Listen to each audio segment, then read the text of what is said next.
Saudações, pessoal, bem-vindos mais uma vez aí a mais uma série de vídeos falando sobre software open source, tá? Hoje a gente vai falar um pouco sobre o GIMP, que é um sistema bem consolidado já aí para edição de imagens, tanto no Linux, no Windows, no Mac, enfim, ele é está disponível para várias plataformas. E o nosso objetivo aqui vai ser mostrar um pouco dos recursos dele, tentando não se aprofundar muito em coisas muito avançadas, mas sim naqueles efeitos que vão ser úteis aí no dia a dia de vocês, né? Então, você quer dar um trato numa imagem, corrigir algum defeito, melhorar um pouco alguma fotografia antiga que você escaneou, alguma coisa nesse sentido, então é trazer esse tipo de recursos aí para vocês, beleza? Então vamos lá, vamos conhecer um pouco do GIMP e um pouco da teoria que vocês precisam ter um pouco de noção para poder trabalhar com imagem digital. Antes da gente iniciar os nossos trabalhos com o GIMP, eu já vou passar uma dica para vocês aqui. Quando você instala o GIMP, ele vem num formato de tela que te ocupa 3 janelas, tá? Então ele separa as coisas. Eu recomendo vocês alterarem isso para o Single Window Mode, tá? Então aí ele fica em uma janela só, fica mais fácil de trabalhar, tá certo? Pessoal, então a primeira coisa que vocês precisam ter um pouco de conceito é como que é formada uma imagem digital. A gente pode ter basicamente dois universos aqui. As imagens que elas são matriciais, né, então formadas por pixels, e as imagens vetoriais. A principal diferença entre elas é que quando você tem uma imagem matricial, como é o caso do GIMP, que ele trabalha com imagens bitmap, vocês têm esses pequenos elementos aqui que juntos eles compõem a imagem, tá? Então, se vocês aproximarem suficientemente, vocês vão ver que a imagem ela é formada por pixels, tá? O pixel é a menor unidade que você tem dentro de uma imagem matricial, certo? Ele é indivisível, não existe como fazer um pixel dividir em dois nesse caso aqui, tá? Então, essa é a principal diferença que vocês vão ter por uma imagem vetorial. A imagem vetorial, se vocês escalonarem ela, ela pode ser escalonada infinitamente sem aparecer pixel nenhum, então sem perder qualidade. Existem softwares específicos para trabalhar com imagens vetoriais, como é o caso do Inkscape, do Gravity Designer, enfim, o conceito deles é um pouco diferente. Então, o primeiro detalhe que vocês precisam ter noção é essa questão se eu estou trabalhando com uma imagem vetorial ou matricial. No caso do GIMP aqui, ele sempre vai trabalhar com bitmap, sempre vai ser pixels, tá certo? Além disso, o que é importante vocês decidirem de antemão? Questão de resolução de imagem. Então, se vocês observarem aqui, eu estou trabalhando com uma imagem 1920 por 1080 pixels. Tá? Isso aqui é o famoso Full HD. Tá? Então, é uma imagem Full HD.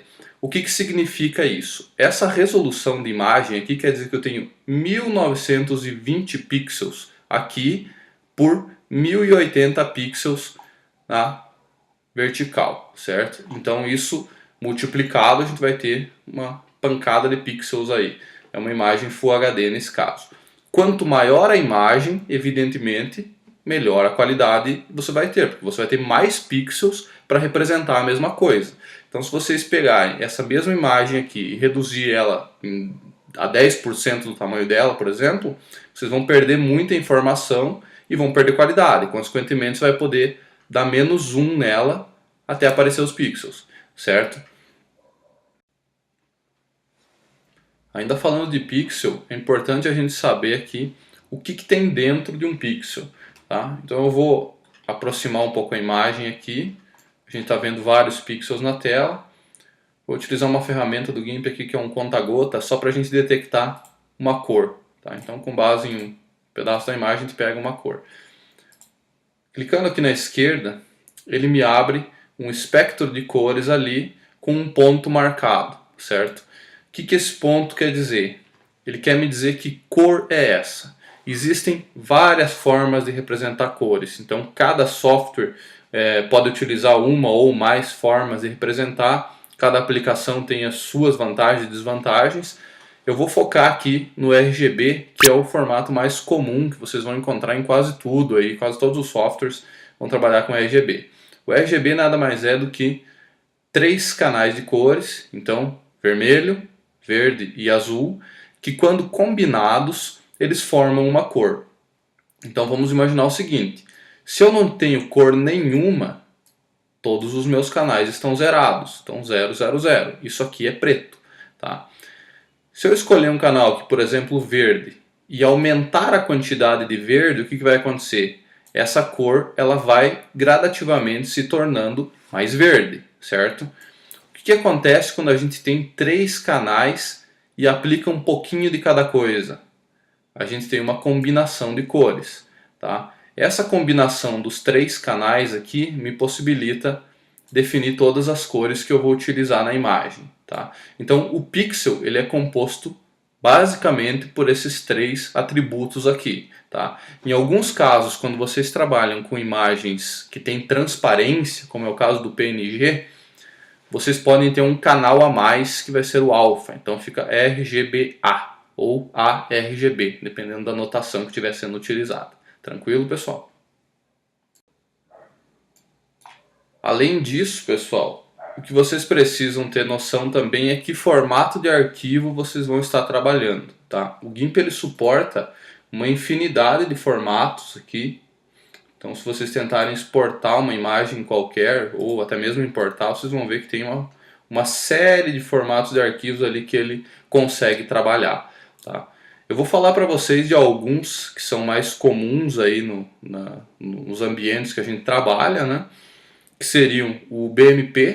Então, para quem vem lá do Windows, já mexeu no Paint, esse é um formato bem comum, né? Então, vocês vão encontrar o bitmap em algum lugar por aqui, né? Windows Bitmap, então ele é um BMP. Esse tipo de formato ele costuma ser bem pesado para imagens grandes, né? Então vocês vão ter arquivos bem grandes, certo? Ele tem algumas vantagens no sentido de possuir uma compressão muito pequena ou praticamente nenhuma compressão, então ele não perde qualidade quando você salva uma imagem nesse formato, tá? Então não existe perda aí. Além disso, vocês também vão encontrar um formato bem comum, que é o PNG, tá? Portable Network Graphics. Esse formato aqui ele é bastante utilizado para web, então quando você quer salvar algum ícone, alguma coisa assim que precise de transparência, então, ou seja, imaginem que uma região da tua imagem aqui, ela não precisa ter cor, ela tem que ser transparente, então você utiliza um formato que tenha suporte a isso. Um dos mais comuns aí é o PNG, tá?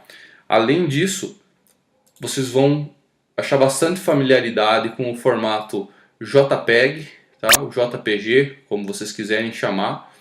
Deixa eu só localizar onde ele está aqui. Então ele pode ser chamado JPG ou JPEG, tanto faz, ou JPE, tá?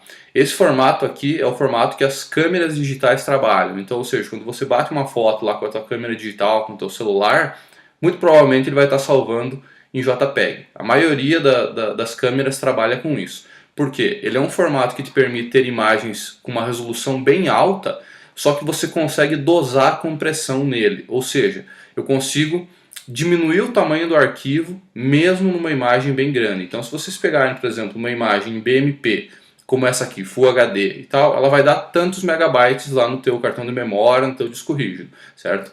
Se vocês salvarem a mesma imagem com uma qualidade praticamente igual, vocês vão, nesse caso em JPEG aqui, vocês vão ter um arquivo bem menor. Então as câmeras, os celulares, eles optam por esse tipo de formato de arquivo, porque você consegue uma qualidade legal sem armazenar, sem ter muito espaço de armazenamento ali. Então você consegue armazenar mais fotos com o mesmo tamanho de memória, tá?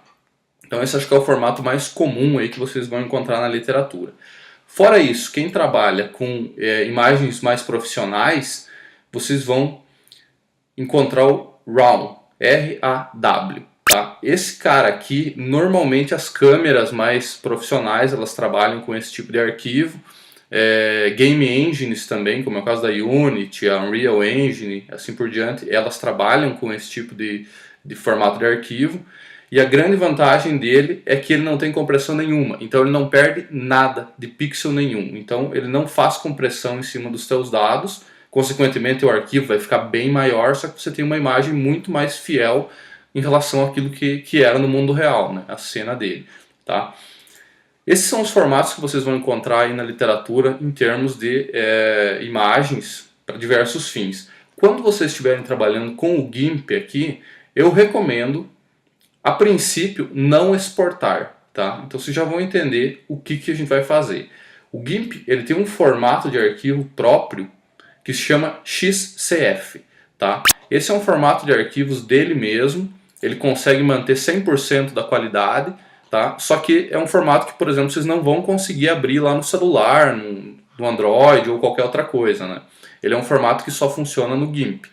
A vantagem dele é que se vocês criarem camadas, aplicarem filtros aqui na tua imagem, o GIMP consegue manter essas informações mesmo com a imagem original alterada. Então vamos pensar numa situação. Eu tinha uma imagem original aqui, transformei ela em preto e branco por algum motivo, criei uma camada nova para isso e tudo mais, salvei como JPG, que é aquele formato bacana que as câmeras trabalham. Uma vez convertida de colorido para preto e branco, não tem volta mais, porque o JPG não guarda esse histórico de alterações que vocês fizeram.